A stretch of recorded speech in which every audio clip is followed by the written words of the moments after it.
Carla, ang laki ng inuutang mo. Eh, hindi pa nga dumadating allowance ko galing sa parents ko eh. Saka para saan ba yan? Hindi. Sige, okay na. Malaking tulong na naman yung pagpapastay mo sa amin dito eh. Fine, sige, sige.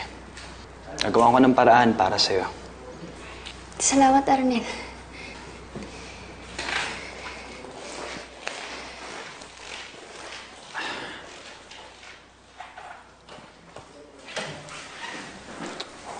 Arnel, Tita. sino na naman yung mga yan?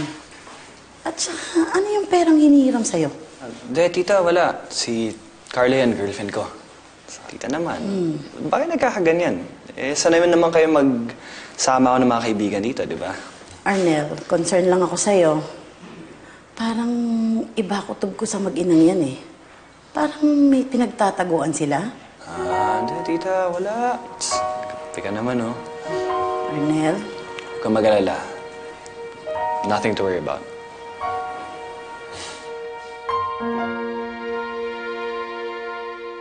At ang suspect sa pagpatay ng businessman and philanthropist ay isang may bahay na si Mercedes de la Paz.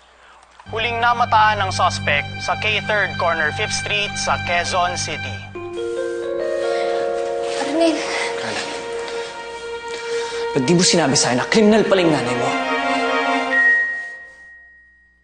Pasensya na, pero hindi na kayo pwede magstay dito. Pero Arnel, wala na kami matutuluyan ni nanay. Arnel, pwede ba? Pakiusap naman, huwag mo kaming ganituhin. Hindi ka namin idadamay.